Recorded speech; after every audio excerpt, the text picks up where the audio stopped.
পটুয়াখালীর গলাচিপায় নিজ এলাকায় গণ অধিকার পরিষদের সভাপতি ও ডাকসুর সাবেক ভিপি নুরুল হক নূরকে স্থানীয় বিএনপি নেতাকর্মীদের বিরুদ্ধে অবরুদ্ধ করে রাখার অভিযোগ উঠেছে।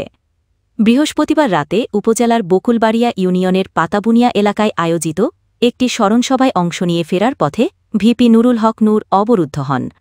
ঘটনার ৩ ঘণ্টার পর রাত ১টার দিকে সেনাবাহিনীর ২টি গাড়ি ঘটনাস্থলে পৌঁছায়। এই সময় নুরুল হক পাতাবুনিয়া বাজারে অবস্থান করেন। নুরুল হক নূর জানান যে গলাচিপা উপজেলার পাতাবুনিয়া বটতলা বাজারে বিএনপি নেতা হাসান মামুনের অনুসারীরা রাস্তায় গাছ ফেলে গুলতি, লোহার রড ও রামদা নিয়ে তাদের পথরোধ করে এবং কয়েকজনকে মারধর করে ২টি মোটরসাইকেল ভাঙচুর করে। এই গলাচিপা ১০ মিনা থেকে বিএনপির মনোনয়ন প্রত্যাশী নেতা জনাব হাসান মামুনের অনুসারীরা রাস্তায় গাছ ফেলে রামদা হাতে, হকিস্টিক হাতে, ইট, আপনার গুলতি এগুলো নিয়ে তারা আপনার রাস্তায় অবস্থান নিয়েছে যে আমাদের নেতাকর্মীদের উপরে হামলা করবে।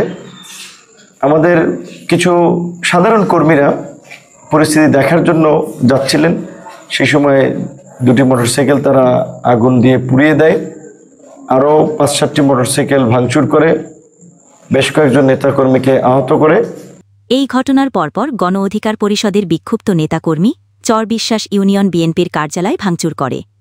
এতে গণ অধিকার পরিষদের সভাপতি নুরুল হক নূরের ছোট ভাই আমিনুল নূরের ছোট ভাই আহত হয়। ঘটনার কিছুক্ষণ পরে সেনাবাহিনী ও পুলিশ ঘটনাস্থলে পৌঁছায়।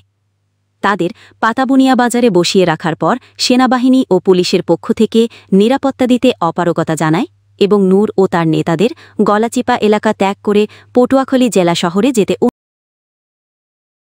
তারা কি অভিযোগ করছে?